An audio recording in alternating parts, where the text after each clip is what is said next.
Everyone, welcome back माय YouTube channel. तुमच्या सर्वांचं माझ्या यूट्यूब चॅनलमध्ये मनापासून स्वागत आहे। तर सकाळी ना थोडंसं लवकरच उठले होते कारण लसूण उपटायचा होता आणि लसूण उपटून ना त्याच्यानं मला अशा वेण्या घालायचे होते जे मी ना यूट्यूबला पाहिलं होतं। तर मला आपण पण तसंच घालावं रोजच ना, म्हणजे ज्यावेळेस पण कधी लसूण येतो ना तर आम्ही त्याचे नुसतं तसं बांधून ठेवत असतो, पण ह्यावेळेस ना मला त्याच्या वेण्या घालायच्या होत्या। आणि खरं सांगते, घरचा हा जो जेवढा पण लसूण तुम्हाला दिसत आहे तो पूर्ण गावरानच आहे। मग सकाळी सूर्य देव पण मस्त वरती आला। मग इथे ना इथं चुलीसाठी ना थोडीशी सावली बनवली होती, मग तिथे येऊन बसलोत आणि मग इथे सकाळी मस्त चाय घेतला। चाय घेतल्यानंतर लगेच ना इथे नाश्त्यामध्ये उपमा खाल्ला आणि कोंबड्यांचे तुम्ही खुराडे पाहू शकता, एवढे घाण झाले होते ना। अंडे तर सर्वांना खायला आवडतात, मात्र अशी घाण बघितल्यानंतर सर्वांनाच किसन येते। पण इथे ना मी सगळं खुराडा जो आहे तर तो साफ केला। रात्रभर इथं ना हरभरे भिजू घातले होते कारण त्याची करायची होती डाळ। मग इथे ना हरभरे आपले चांगले भिजून झाले होते। मग इथे पहा, हा जो लसूण आहे ना त्याच्या मी पूर्ण टोटल वेण्या घालून ठेवलेल्या आहेत आणि एवढा छान दिसत होता की काय सांगू। अख्ख्या घरामध्ये ना सगळ्या लसणाचाच वास येत होता। लसूण गावरान असल्यामुळे ना तो इतका छान पण दिसत होता ना। गावरान लसूण पूर्ण लाल दिसतो आणि जो पांढरा लसूण असतो ना तर तो सगळा पांढराच दिसतो। मग हा एवढा काही आपला लसूण होता तोच उपटून ना मी आतमध्ये नेला होता। मग आता गाजर पण चांगलंच झालेलं आहे। गाजराला ना एवढी सुंदर छान असे फुलं आलीत की काय सांगावं। म्हणलं एखादं गाजर उपटून पाहावं, पण गाजर ना खाली इतकं खोल गेलं होतं की ते उपटायलाच येत नव्हतं। तरी पण मी तो उपटवलं आणि उपटून थोडंसं फार खाऊन बघितलं तर त्याच्यामध्ये एवढं काही गोडवा आलेलाच नाहीये। मग गाजरला मी इग्नोर केला आणि हे पहा इथे आपला लसूण, हा जो लसूण आहे ना तर मग मी इथे ना एक एक उपटायला चालू केला। मग इथे जेवढा काही लसूण उपटून झाला ना तो घरी आणला। घरी आल्यानंतर इथं मस्त जेवण केलं। जेवणामध्ये चपातीचे असे तुकडे काही बनवले होते आणि घरचा भुईमूग थोडासा उपटून आणला, पण त्याला काही एवढ्या चांगल्या शेंगा लागलेल्या नव्हत्या, मग तो तसाच राहून दिला। आणि हे पहा, लसूण ना सगळंच आता इथं लावलेलं आहे। इतकं छान आणि हिरवंगार दिसत होतं की विचारच करू नका। आणि ना एवढं लाल लाल लसूण पाहून ना मला तर खूपच आनंद झाला, कारण घरचं असं काही पाहिलं ना एक वेगळाच आनंद असतो। आता ना माझे 2-3 दिवसाचे ब्लॉग जे आहे तर ते संपूर्ण एकत्रच आहे। सकाळ झाली ना आई तिचं नित्यनेमाने रेग्युलरचं काम करतच असते। मग इथे पहा काय बनवतं आईने, तर इथे ना कोथिंबीरीची वडी बनवली, सोबतच इथं ना मस्त बाजरीची भाकरी पण बनवली आणि उरलेलं जे ताक होतं त्याच्यापासून मट्टा बनवला। मग तुम्ही ना माझ्या या ड्रेसवरचं get ready with me video पाहिलाच असेल। माझ्या ना हा जो अंगातला टॉप आहे ना तर तो मी ना मीशोवरूनच घेतला होता। नाही मला तरी माझ्या अंगातल्या टॉपला ना 2 वर्ष तर कंप्लीट झालेत आणि तरी पण मला ना हा एकदम परफेक्ट येतोय। खरं सांगते, ज्यावेळेस जुने कपडे आपण काढतो आणि घालून बघतो ना तर तो वेगळाच आनंद असतो आणि घातल्यानंतर ना सगळे जुने दिवस आठवायला लागतात। मला तर इतकं छान वाटलं की काय सांगा। आणि खरं एकदम मला असं छान वगैरे व्यवस्थित हा टॉप आलेला होता आणि एकच नंबरची क्वालिटी पण आहे।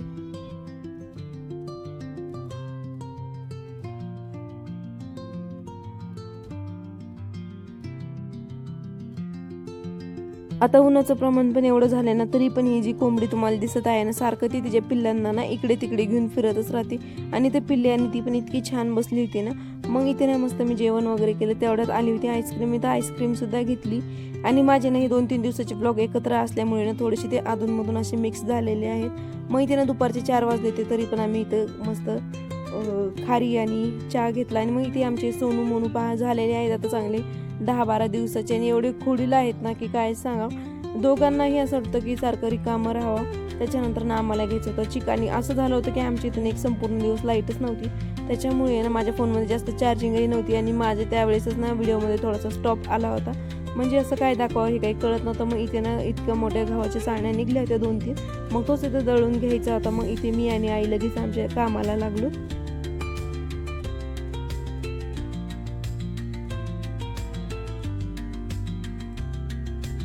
चीक वगैरे दळून झाल्यानंतर तुम्ही ना माझ्या शॉर्ट व्हिडिओमध्ये पाहिलंच असेल आम्ही कुरड्या वगैरे केलेल्या। दुसरं जे काम म्हणजे मला ना हे घर सारवायचं होतं। मग सर्वात आधी ना घर वगैरे सगळं स्वच्छ असं झाडून घेतलं आणि त्यानं लसणाला या साडीखाली थोडंसं झाकून ठेवलेलं आहे, कारण लसण सगळ्या दारासमोरच आहे त्याच्यामुळे लसणाला थोडंफार झाकूनच ठेवलं होतं। मग इथे ना मी ही साडी जी तुम्हाला दिसत आहे ना ही मी मीशोवरूनच घेतली होती।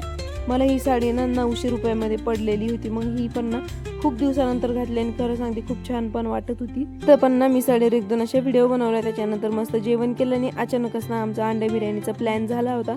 त्याच्या जागेवर आम्ही बटाटा भाजी बनवणार होतो, पण ती कॅन्सल करून इथं मस्त अंडा बिर्याणी बनवली आणि एकच नंबर झाली होती। आणि इथे ना आमचा सुलतान इतका भारी झोपला होता की काय सांगावं, त्याला उठू सुद्धा नव्हतं वाटत।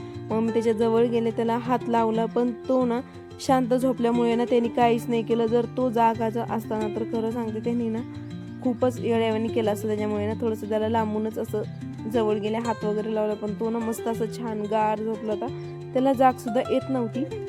आणि इथे बडी पहा, बडी पण ना मस्त एकटा कसं आपण झोपता आणि रिकामा होतो. मग इथे ना बडीला सुद्धाच नाही त्याने कसं झोपायचं, तर तो ना वाकडं तिकडं कसं आपण झोपत होता. पण खरं सांगते आमचा बडीने एवढं क्यूट आहे ना, बडीला आवाज दिला की सगळ्या कोंबड्यांना मस्त असे छान बघत होते की कायच सांगावं. आणि कोंबड्या पण ना खूपच कलाकार आहेत. मग इथे पहा मस्त सगळेजण एकदम आनंदित छान असे बसले होते. आणि मी पण ना, मला काही काम नसलं मी शेळ्यांच्या गोठ्यातच जाऊन बसते, कारण एवढं ऊन आहे ना.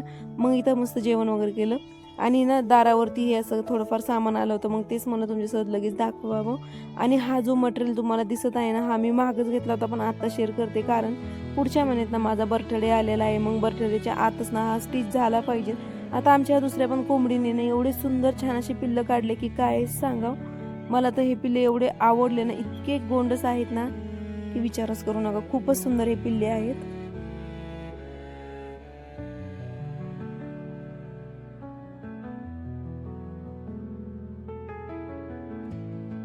हे जे कोंबडीचे पिल्ले आहेत ना, एकदमच असे गादीसारखे मऊ मऊ आहेत. मला ना इतकं आवडले ना, सगळे ना जास्त करून त्याच्यात काळीच पिल्ले निघलेले आहेत. मग आता इथे ना बडी इतका गार झोपला होता ना, आणि ही कोंबडी ना एकदम त्याच्याजवळ तिथं उकरून गार ह्याला बसत होती, पण बडीला कसलीच जाग नाही. ही कोंबडी पण ना म्हणजे तिला ना काय वाटत होतं काय माहिती, एकच म्हणजे असं बडीजवळ इतकी चिटकून जाऊन बसली होती ना, मला पण एवढं हसायला येत होतं की काय सांगू.